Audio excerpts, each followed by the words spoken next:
Hi guys. I have a friend of mine here. He's Mukiibi Yunusu. He's a lawyer. Let's pass the Kalango here first. He will tell us what he does, what he can help you with, because many times we are stuck there, have some legal issues, and we don't know who to talk to. So it's nice to know who to talk to when you have such issues. So Yunus, you're welcome to For the Love of Cars. Nice to meet everyone. First of all, I'm very passionate about cars. That's why I had to contact Mr. Arthur here and be a part of this whole thing. Basically, I do corporate litigation, corporate civil, and criminal. I try to refrain most from family matters. Yeah, as lawyers, we're not allowed to advertise, so this is not an advertisement. No, it's not an advertisement. It's literally me telling you about myself. Yeah. So basically, I'm going to talk about my previous experience with a certain type of car, which is a VW Golf GTI. So initially, when I bought that car, I was into, as lawyers, we love German cars. Yeah. When you park at Toyota, they feel like you haven't parked anything there. Yeah. So here at office, initially I had a Ractis, but it was on UBG 816Z, I remember. Yeah. And I really loved that car. I had no issues with it. It's spacious, the engine is good, and it has a very high, not very high, but the ground clearance is high. Because it has big tires. Yes, it has big tires. So the car was really good. Even the fuel economy is good. Yeah. But because of the social thing and wanting to fit in with your colleagues here, I felt like I really need a German car. You understand? Yeah. So I have a colleague here who has a Benz C200. There's our senior partner has a Golf. It's a diesel Golf 2.0. Very, very fast. He always goes with it to Arua and where. So I heard about a guy in Katwe who owns a spare shop. I won't disclose the name. Yeah. And they told me the guy has a very, very nice Golf. So I'm like, let's go check it out. Yeah. So we went to Katwe. Initially, the guy said he has two cars. He has a Golf 4 and a Golf Mark 5. Yeah. Obviously, if you want to buy, you would opt for the better one. The new version. The Golf 5. Yeah. And I was told that Golf 5 is not the ordinary. It is the one for speed. Yeah. The GTI. Because actually, I was told that GTI, the way it's fast, it actually runs with the blue ticks and the likes, the latest Audi series. Yeah. And they were actually true about their claims. So I go meet the guy, see the Golf 4, I tell him I'm not interested in this one. Because when you look at the Golf 4, even the interior is somehow old. They're always on UA numbers. Yeah. Because it's an old car. But people are driving them though. People are driving them. So I tell him, where is the car? He tells me he doesn't normally drive the car to town because he has this one. Yeah. My mind couldn't think at the moment because I was locked in on how they praised the vehicle. Yeah. The car was in Budo. So we travel with the guy, we go all the way to Budo. The car was parked. Actually, the tires were inflated. They had no pressure. Yeah. So deflated. Yeah. So they had no pressure. So I in my mind, I'm like, oh, this guy hasn't been driving this car for a while. But still, the way the car looks, you understand what I'm saying? Yeah. It has that sleek look that it is so high. It's so hard to avoid it. One thing is that most German car drivers are very passionate about them, so they know how to pimp them. Yeah, low profile rims. Yeah. Those very nice rims and all. Yeah. So the guy starts the car. Now the growl of the engine itself, I had never felt such kind of power. Yeah. You understand? I'm used to these Toyotas. Yeah. I'm like, this is my car in my heart. Yeah. So we go for a test drive. Now the first thing he did, he told me, test drive it yourself, which was the right thing. Yeah. Now I shifted to R and accelerated. The car didn't move. Then I put it back into drive, shifted to R. It didn't move. Yeah. Then when I shifted again the third time, the gear hit like doop. Yeah. Like hitting. Yeah. By then I was an amateur. I didn't know the gearbox probably has a problem. So he told me, you know what? You have never driven a German car before. This is a Sportline car. Yeah. You're driving these cars. the gear doesn't shift the way your Toyotas shift. It is Yamisinde. Yeah. So he told me a soka loadinga. Yeah. You first put it in drive, then put it in R to load it. Yes. You understand? Yeah. Then the gear will enter. I'm like, okay, come on.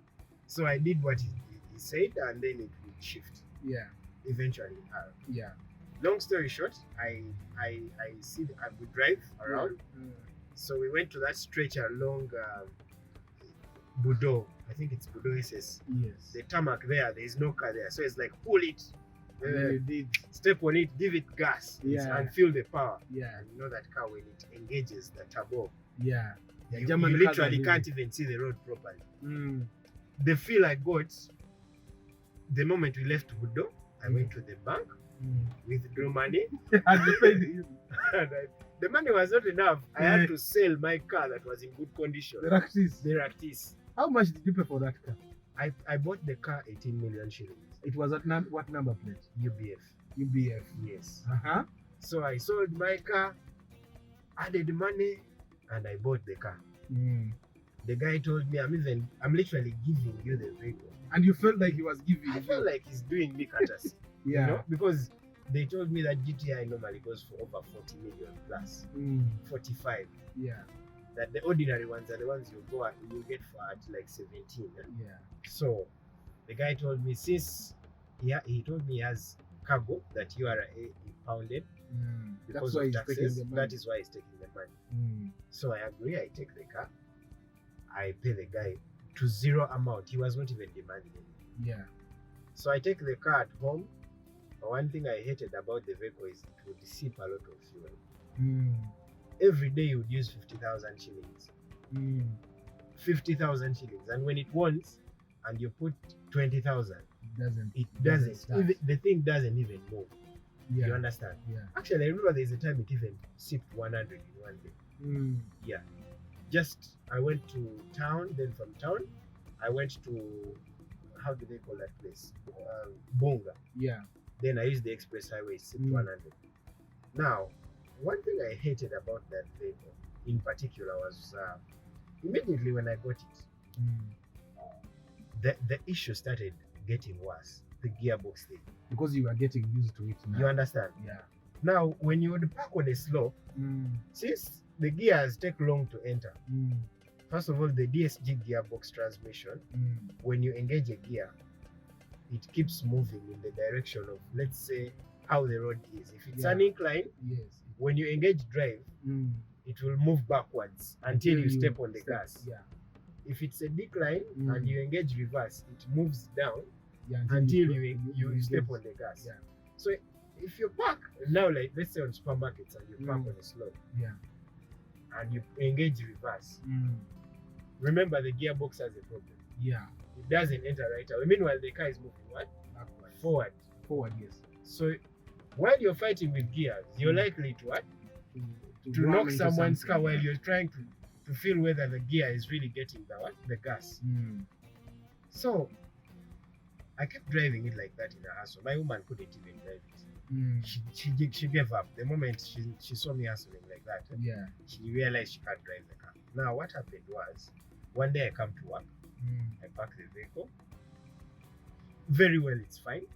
When I came back and ignited, selected the gear, nothing was working. Put in R, nothing. Put in drive, nothing. The car was just not functioning. So I called the mechanic. The mechanics that I was given. The mechanic I was given, first of all, knew the buyer, the seller. Yeah. You understand? So he knew the deal. Yes. Because I even called the guy before I bought the car. And he told me the car is very good. This guy is actually helping you. He has had that car for a while. It's a very, very good car. Yeah. I know him. You understand? Yeah. So I based on the word of this mechanic I was given, and I bought the car. So when I called the guy told me, the fact is this car's gearbox was dying. Now it is completely dead. So I told him, is there a way you can make it move so I can at least go back home? Yeah. Called the diagnostics guy. I had to pay him. Yeah. They did what they did. They failed. We had to use a car carrier. So take it to the to take it to Katwe, the garage. Yeah. So they bought for me a car carrier. The guy charged me around 150 from here just to Katwe. Yeah. We had Station Road. So we get to Katwe, the guy checks the car and he tells me, but we can get you a cheap gearbox. Like at how much? Tell me, you'll get a cheap gearbox at around 4 million. Yeah. You understand? So at the moment I was tied up. You know, when you buy a car, especially if you ticked out all your boxes, you even had to sell yours. Yeah. You're kind of against the wall. Yeah. So my money was literally very. I was. Let me say I was against the wall. I had no money. Yeah. So I decided to first keep the car as I get the money, then I repair the gearbox. Yeah. But now I couldn't leave it at the garage because those people normally take out they things. take parts. You understand? Yeah. So I got another car carrier to take me from Katwe to home as I looked for the money. Yeah. I got the money eventually. It was 4 million when I reached. They told me 4 million is not enough. So I bought the gearbox 4.5 because we tried the options of shipping it from Dubai and it was more expensive. There's a guy who had it here. They have face cuts. Yeah. So I think they remove it from the face cut and then they put it in your car. Now, when they say 4.5 the gearbox, that's not the whole thing. You have to consider the gearbox oil and the labor. Yeah. Long story short, I used 6 million shillings to put the car back on the road. Yeah. Now, before they worked on it, they kept telling me, you see this car, when they work on it, you're going to have a new car. Yeah. You will never sell it. Actually, the power, you haven't been feeling the power. Now you're going to feel it. Now you're going to feel the power. You will not even sell it. Yeah. Worked on the car. I started driving the car. The fuel alone was a menace to me. I was, you cannot enjoy a car which every time you drive, you're wondering. You're I'm going to have to refuel. I'm Yeah. going to, from here to here, how much am I going to design? Now I have to add another 50,000. Yeah. You understand? Yeah. So that took away my peace a little. Yes. Then other things started happening, like the fact that since it had low profile tires, they would lose pressure by themselves. You wake up in the morning when the car has 4 flat tires. Yeah. So you have to get a guy to come and put for you some pressure at home. You understand? There are those, how do they call them? They normally come with German cars from the UK. There's a guy who has it at home. It's a pump. It's electric. You can actually buy it. There are so many now. Yeah. You can buy it, I think, at around between 80,000 to 200. You can buy it. You put it in the cigarette. Yeah. They put it in the cigarette thing. Yeah. So now that thing is literally first aid. Yeah. Because when you put in the pressure, you haven't solved the problem. Still in the morning you'll find the tires deflated. Yes. Now I realize now I have to do something about the tires. When I took the car, I bought a new set of tires. And you for it was 1 point something. Yeah. And I put them on. When I put them on, when I drove the car was shaking on the road. That's when I discovered that. Because when I called the mechanic, he told me this is not like Toyota. When you remove the tires, you have to go for wheel alignment. Yeah. You understand? So I went to City Oil. No, but literally, actually, even the Toyotas, when you change tires, you need to do wheel alignment again. Okay. Yeah, that's how it is. That's why at City Tires, when you buy tires, they will include wheel alignment. Yeah. In their deal. Well, the good thing I think about Toyota, when you buy the tires, you will drive off and feel no effect. Yeah, but with German, the moment you change tires or anything, when you drive, you will feel like the car is taking you to the wrong direction. You're holding it here, it's taking you this side. Yeah, you understand? Like the car is not aligned properly on the road. Yeah. So I had to go for wheel alignment, which cost around 150 for the car. Yeah. So after the wheel alignment, I drove my car for a while. Took it to a road that I wouldn't say is bad. These normal roads of ours. You know, the normal Maram roads. Yeah. Yes, I took it there once. When I came back, it was squeaking. Bushes. Yeah. Then they told me shocks. I have a colleague who has the same car. He told me, do you drive that car as your daily driver? I told him yes. So he told me that is a mistake. You never buy a German car as your daily driver. You have to have a Toyota alongside it for daily driving. Then the German is for either Actually, luxury I was like, or "How you guys? parties." You have a lot of money. How do Yeah. you drive this car on a daily?" Yeah. But at first, I didn't understand what he was saying until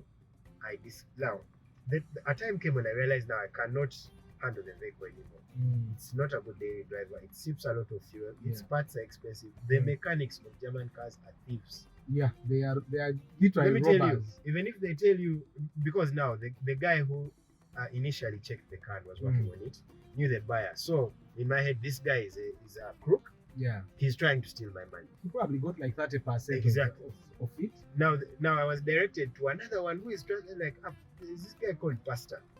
Pastor, he's even a real pastor. Pastor is such a mulungi, you see me. I'm like, okay, let me go to Pastor. When I went to Pastor,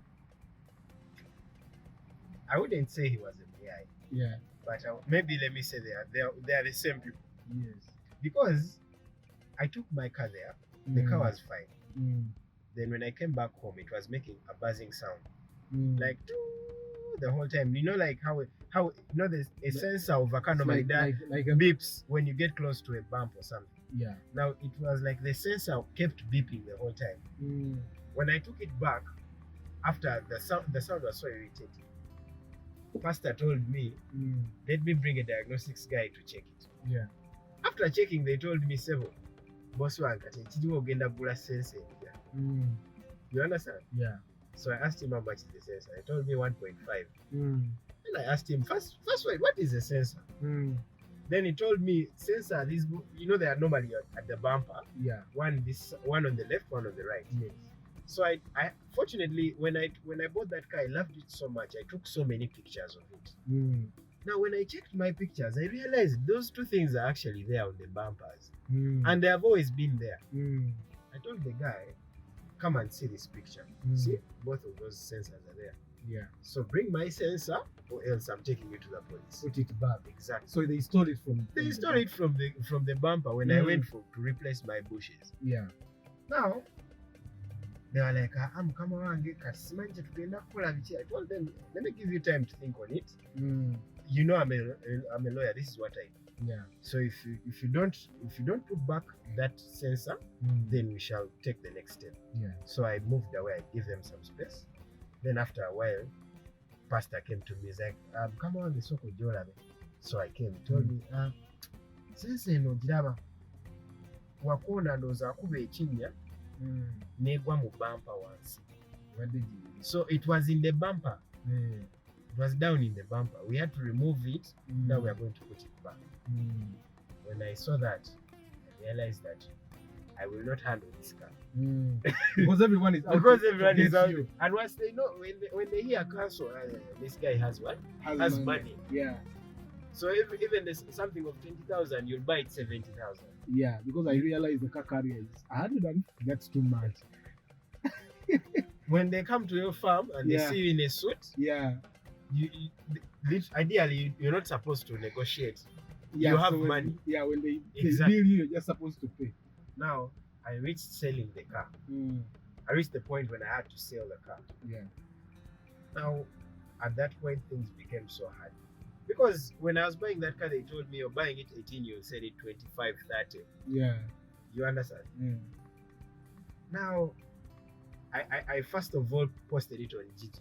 Yeah. Facebook, everywhere. No one was buying it. Everyone was saying it's such a cool car. First of all, the speed meter was going up to 300. Yeah. For me, that was the selling point. Honestly, Arthur, that car on the road was a beast. I've had people claiming Mark X's are fast and what. No, but that car, I remember I would go on the express highway. Mark X guys would flash lights. I wait for them to go ahead. And then I unleash the fury on the road, and you would even see dust in the back. Yeah. You don't even see the car behind you. It was so quick. But that is all. Yeah. Besides speed, there is nothing good about that car. So I reached selling it. I had this mindset. I want to sell it 40. Initially, I put 40 on my ad and on Facebook all over. Yeah. We went for almost a whole month. No one was commenting. Then I asked some brokers, my friends brokers. There's a guy called Santos, Becca. Chiseka. I told him, Becca, I want to sell this car. I want to sell this car. 40 million. He told me, million anagendo ziko. Yeah. Go for your jiraba. What's it take a million in Gabi? And then now this guy is trying to disrespect me. Yeah. 20 million. Yet they told me I can even sell it more than that. Yeah. And I've worked on it, I've added money in it.